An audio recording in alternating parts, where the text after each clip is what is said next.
kàddu gi daal moom benn la ñoom ñëpp le 2 juin pour l'instant mu nekk proposition ci en tout cas ci moment proposition lañ nekk Mbissane fu mu nekk nii njiitu réew mi président de la république Macky Sall wax na ko démb en tout cas ñaari commission lañ waroon teg ñaari commission yi waxtaanee nañ muy commission transition bi ak commission bi nga xamante ne moom moo war a xalaat ci date bi wax nañ ko le 2 juin en tout cas pour le moment ñi nga xamante ne ñoom ñoo fi teewal état bi di superviser les travaux ñu ngi fi woon amaan na jël nañ ay notes amaan na également def nañ rapport boo xam ne war nañ ko jébal njiitu réew mi laataa nag ñuy woote waat ndaje pour mun a joxe de manière publique li nga xamante ne moom mooy conclusion yi Mbissane. En tout cas ñaari kilifa ñoo fi teewaloon le président Macky Sall tey muy le ministre de l'intérieur Sidiki Kaba bi nga xam ne ni moo doon présider commission bu doon saytu mbirum date bi ñu war a fixé jëm ci présidentielle yooyu. keneen kii di Ismaïla Madior Fall moo fi teewal ki fi waroon teew di maître Aïssata Tall Sall dafa voyagé nekkul ci réew mi moo tax tey ku ko fi teewal di naataangoom Ismaïla Madior Fall mi doon jiite commission bi nga xam ne ni da doon taxaw seetlu ci transition bi maanaam luy xew après le 2 avril en tout cas lu ñu jàngat ginnaaw bu ñu interroger ñu bëri ñi nga xam ne ni dañoo tukkee ci commission yooyu lu ñu mën a xam mooy ne daal le 2 juin mooy date bi nga xam ne ni moom la ñu retenir nee na est-ce que consensus am na est-ce que amul en tout cas am na ki nga laaj maa ngi ko dégg mu ne waaw am na ñett yi nga xam ne ni d'accord uñu mais consensus yaakaar naa mooy ñëpp ànd d'accord ci lenn donc consensus est-ce que am na en tout cas bu benn rek bañee yaakaar naa consensus boobu yàqu na waaye en tout cas de toute façon bu ñu mesurer ñu interroger ñëpp d'accord nañu kon ci 2 juin boobu beneen enjeu bi moo doon la transition après le 2 avril lan mooy xew parce que le président de la république wax na ko réitéré na ko démb nee na le 2 avril la ay mandaam di jeex day quitter ses fonctions mais aussi bu muy daaneel ay waxam discours de clôture bu mu koy def lu mu waxoon mooy bu ñu waxtaanee ba jubóo ba d'accord moom amaana mun na wëyal ba ñu def élection yi mu jox lenge yi ki nga xam ne ni moo koy wuutu mais bu ñu d'accordul day saisir conseil constitutionnel wax ko lu mu xalaat conseil constitutionnel lu ci jël ci ay ndogal donc mais lu tukkee aussi ci commission boobu luñ ci dégg ak luñ ci jàngat ci ñuy interroger mooy d'accord nañu le président de la république toog fi après le 2 avril organiser élection yi ba jox lenge ki nga xam ne ni moo koy wuutu léegi nag lu am mooy lii rien n'est officiel wax nañu date le 2 juin wax nañu le 2 avril normalement lan moo war a xew mais tamit ay proposition la yaakaar naa kàddu gu mujj gi ku ko yore rek mooy le président de la république mi nga xam ne ni moom moo yor décret bi nga xam ne ni moo ko war a signer daal di convoquer le corps électoral nee woon na bu ñu waxtaanee ginnaaw dialogue bi dina jël ndogal daal di fixer date bi est-ce que 2 juin bi lay confirmer en tout cas waxoon na ko clairement démb ci ay kàddoom mu ne daal bu sañoon date bu ñuy fixer c'est avant l'hivernage Sénégal 2 juin daanaka day fekk. junjoon na ko Mbissane coïncidence ou pas en tout cas ci prise de parole am démb allocution président de la république junjoon na ko comme quoi que su fekkee élection mënul am d'ici le 2 avril bi nga xamante ne moom la ñu bëri bëggoon ñu am pour respecter le calendrier républicain comme quoi que ñu organiser ko avant l'hivernage mu mel ni junj la woon tey jii nii en tout cas ci direction boobu lañ jël pour organiser la présidentielle le 2 juin 2024 ni ñu ko waxee noonu c'est pour évacuer yenn événements religieux yi fi war a jaar lu mel ni dàkk bi ci moment bi muy commencer avril jàpp mai juin loolu yëpp su fekkee war nañ ci amal ab élection ak élection engouement bi muy àndal campagne présidentielle bi ciy nekk tu vois en tout cas tëgg yeeg jàppal yeeg bàyyi yeeg xiiroo ngaay loolu mën na impacter li nga xamante ne événement religieux boobu di dàkk bi te mu nekk événement boo xam ne événement religieux grandeur nature la nekk également moment de ferveur ñu tëbal loolu yëpp ba 2 juin maintenant il faut se poser la question dialogue dafa am ñoo xam ne yaakaaroon nañ ne dinañ ñëw wuy si dialogue bi Mbissane muy l'opposition qui se dit radicale gisuñu leen fi mu mel ni ñi ëpp ci représentants yi mooy les recalés mooy ñi nga xamante ne ñoom ñoo fare ci parti démocratique sénégalais waaye également ñi nga xamante ne ñoom ñoo nekk au sein de la coalition Benno Bokk Yaakaar te Amadou Ba doon seen candidat maintenant bu président de la République jotee li nga xamante ne moom mooy conclusion yi fësal ko la date du 2 juin est-ce que dina am écho bi mu am fii nii par rapport ak ñi nga xamante ne bokk nañ ci langue politique bi bokk ci kujje gi FC 25 bi bokk ci ñeneen est-ce que dinañ ko gisee noonu est-ce que loolu également mënul jur yeneen tension defe naa Mbissane loolu sunu kanam la nekk te je pense que ça mérite vraiment qu'on y réfléchisse. Ok, le président de la République kon moo am kàddu gu mujj gi mais am na aussi beneen enjeu mi nga xam ne ni làqu na ci mooy le processus est-ce que dañ koy reprendre wala dañuy continuer li fi am dañuy maintenir les 19 candidats yi nga xam ne ni conseil constitutionnel tànnoon na leen loolu tamit wax la parce que président de la République aussi démb ci ay kàddoom nee woon na mën nañu d'accord xel mën na nangu ñu bàyyi 19 candidats yi waaye ñi nga xam ne ni jàpp nañ ne dañ leen léser donc mën nañ leen may beneen chance. mais lépp ñu ubbiwaat tuuti mais loolu lan la ci constitution bi xam bisaan aussi. parce que waaw loolu est-ce que dañuy bëgg ubbi pour ubbi comme ça est-ce que loolu tamit mënul jur vraiment yeneen suspicion. absolument voilà loolu tamit mbirum constitution la parce que le président de la République moo jiite réew mi gaa moo yor signature yi moo yor décret yi tout mais tamit am na li nga xam ne ni conseil constitutionnel moo ko moom lan na ciy àddu normalement président dafa jàppoon ne bu consensus amee du jafe mais aussi tamit conseil constitutionnel ci loi rek lay tënku lan la ciy décider exactement loolu aussi fu mu toll nii mystère la bi nga xam ne nii kenn xamagu. alors Mbissane defe naa loolu moo fi xew tey en tout cas su fekkee ne amul yeneen intervention yoo xam ne war nañ ko mën a taataan Mbissane ñu def justement le résumé ci li nga xamante ne moom moo fi jot a xew tey muy ñaari information grandeur nature benn bi la date du 2 juin. muy proposition en tout cas du li nga xamante ne concrètement moom moo war a am parce que le président de la République a le dernier mot ñàkkul ne en tout cas ci ñàkk ñoom bi tey am na ñeneen ñoo xamante ne may na leen nopp déglu leen ñàkkul ne waa FC 25 lañ wala sax yeneen autorités yoo xam ne am nañ kàddu ci réew mi en tout cas loolu yëpp bu ko président de la République jëlee en compte amaan na ñu retenir la date du 2 juin amaan na également ñu dem au-delà wala sax nag ñu daal di xëccaat rapproché li nga xamante ne moom mooy date bi Mbissane loolu nag moom moo xew ci commission numéro 1 bi bu mel la commission 1 mais bu ñu demee ci commission 2 bi nga xamante ne moom mooy waxtaan ci wàllum transition dafa mel ni foofu également su fekkee ne réeroo amoon na fa mu mel ni vraiment l'équivoque a été levé de sorte que ñoom li ñu d'accord mooy que le président de la République Macky Sall au-delà du 3 avril du 2 avril autant pour moi 2024 mu continuer di doxal di xaar nag ñu dem ci élection amaan na le 2 avril le 2 juin lay doon ou bien avant ou bien après ba ki nga xamante ne moom moo ko war a wuutu ci bopp réew mi ñëw daal di ko fa wuutu loolu nag am na ñu bëri ñu jàppoon ne bu ñu demee ba le 2 avril le président de la République question de légitimité dafay daal di posé wu ki nga xamante ne moom mooy le président de l'Assemblée oui le président de l'Assemblée nationale daal di ñëw wuutu ko fi nga xamante ne mooy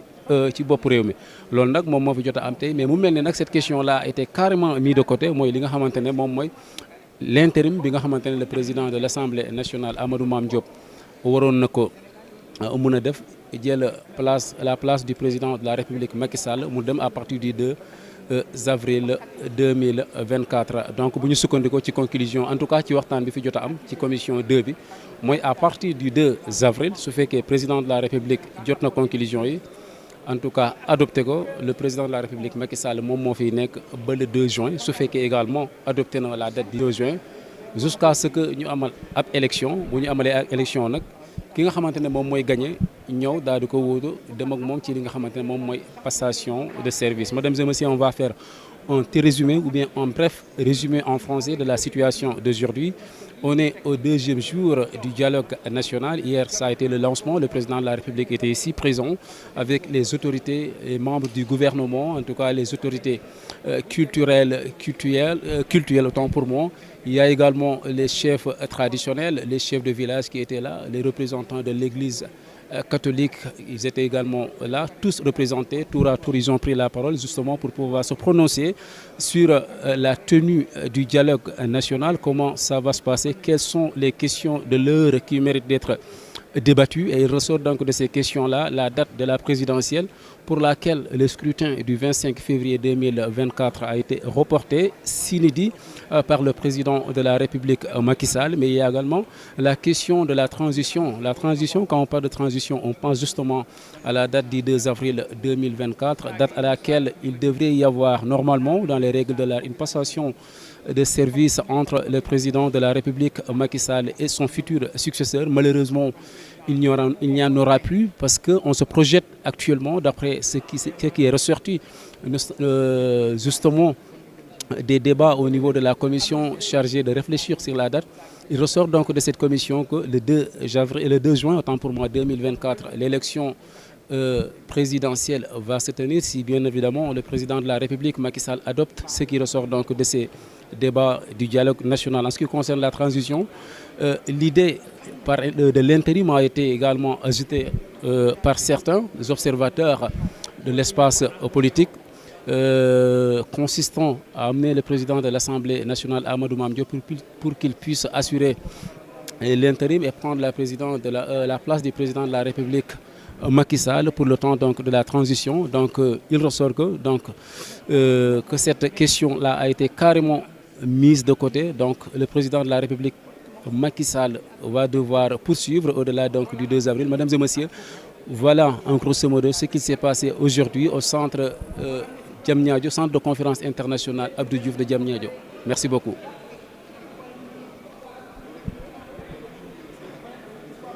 ci li nga xamante ne moom mooy dialogue national bi ñu tàmbali ko tey ci ban commission nga nekkoon ak lan mooy essentiel bi li ñu war a mën a retenir ci seen discussion. waaw maa ngi leen di sant bu baax di leen gërëm di wax ne rek tey ñu ngi woon fii ci dialogue national bi ñaareelu fan bi ñu ne woon ci commission yi man nag maa ngi woon ci commission bi nga xam ne moo doon xalaat ci wàllu li ñuy tuddee période de transition c'est-à-dire à partir du 2 avril waxtaan bu am solo lañ fi def ndax yàgg nañ fi ci suba ba léegi. mbooloo mi itam bëri woon na ca xalaat yi yii nuroo nañu yii wuute na waaye déglu nañu ñëpp am na ci ñu néew ñoo xam ne dañu jàpp ne bu 2 avril jotee président dafa war a dem ñu wut koo xam ne moom la ñu jox yëf yi waaye ñi ëpp ci mbooloo mi li ñu xalaat mooy président de la république bi fi def fukki at ak ñaar mandaam jeex la 2 mu war a dem ca moom nee na day dem boo ko fi jëlee indi ku bees ku mësta yor réew mi ca réew mi ci crise la ne ñuy wut sortie de crise mën na gën a yokk pëccaxoo moo tax ñu xalaat ne pour des raisons de sécurité des raisons de stabilité ak pour des soucis de paix ak itam de continuité sans mu am rupture du bon fonctionnement des institutions notamment institution bi nga xam ne moom la concerné muy présidence de la république dañu war a sukkandiku ci constitution bi ci article 36 am alinéa 2 bi nga xam ne dafa wax ne président de la république dafay jox lenge yi moom buy génn day jox lenge yi président bu bees bi ñu fal ca comme que diggante bi nag lu mu bari si ñaari weer lay mat ñu ëpp si ñun yaakaar ne li gën a sage daal gën a wóor bañ a jël risque mooy ñu bañ fee indi koo xam ne xamul dara ca nu ñuy gérer nguur mu ñëw ci indi ñu paccaxoo ñu bàyyi ki fi newoon nga xam ne dafa ne siiw dem mu gérer période bu gàtt boobu pour que ñu mën ci organiser ay élections ñu fal président bu bees kooku ñëw mu jox ko lenge yi dem yoonam donc loolu daal mooy li gën a dégagé. loolu moo gën a dégagé majorité bi minorité bi bu su fekkee ñoom def nañ ay preuve. ñoom loolu li ma wax sànq moom ñoom laa jëkk a joxe seen position ñoom dañ ne à partir de 2 daal lu mën a xew ak luy xew après na président dem xam nga demal nag ca xamoo bu demee lii ñëw nu muy mel ñun on préfère lii lum ñu naqari au moins maîtriser nañ ko xam nañu nu muy demee bëgguñu dugg ci aventure ak incertitude di indi koo xam ne bu ëllëgee xamuñu. est-ce que dañu proposer à ce que le président de l'Assemblée nationale ñëw. am na kenn ba ñaar ñu wax loolu waaye xam nga pour président de l'Assemblée ñëw dafa am ay conditions parce que constitution bi dafa wax ne il faut ci ñetti mbir le président assemblée mën a ñëwee président bi fi nekk am empêchement permanent maanaam mënatul wala yàlla tere mu jóge fi wala mu démissionné ci la ñuy jëli président assemblée mais bii kii yàllaa nga ko fi bàyyi mi ngeeg bakkanam muy président bi fi ne démissionné wul ensuite amul incapacité maanaam ñàkkul mën kon ñetti yooyu nga xam ne moom la constitution bi prévoir oon nekkuñ ci cas boobu kon mënuñu ko jox président assemblée bii cas bu bees la boo xam ne mësul dal Sénégal parce que ren li xew Sénégal dafa bëri loo xam ne mësul am Sénégal président boo xam ne moo yoroon réew mi di dem sa nekkul candidat d'abord ensuite situation crise entre les institutions bi am Sénégal mësul am Sénégal ak leneen yoo xam ne moo tax dañu nekk ci beneen situation bu exceptionnelle boo xam ne xel la ñu war a jiital pour kaaraange réew mi pour jàmm réew mi mais aussi ñu respecter démocratie respecter constitution respecter également dispositions yi nekk ci code électoral. une dernière question ma yoro seen groupe seen commission autant pour moi réfléchirul ci datu élection bi mais président ci intervention démb wax na ne bëgg na organiser élection bi avant hivernage bi ban xalaat nga am ci. non ñun nekkuñu woon di xalaat ci wàllu date élection beneen commission moo ko. effectivement loolu laa wax mais sa xalaat ci loolu. mais terewul président jox na indication parce que nee na dafa bëgg a def élection yi balay nawet bi kon ñu jàpp ne. lu mu teel ci mois de mai bi lay am waaye lu mu yéex ci mois de juin lay am kon jàpp nañ ne et que nit ñi buñ ci accordé woo déggoo ci ñu jël toutes les dispositions en respectant les dispositions de la Constitution et les dispositions du code électoral dinañ ñu permettre ñu mën a def élection yi ci jàmm ak salaam parce que dama lay citer benn disposition rek LO 137 bu code électoral bi dafa wax ne lii di datu élection yi dañ ko war a jàpp au moins 80 jours avant le jour du scrutin maanaam bésu wote bi kon loolu bu ñu ko respecté yeneen dispositions yi yàlla mën a def bu ñu reprendre processus bi lépp jaar ci yoon. merci beaucoup. ok. Ibrahima ñu ngi lay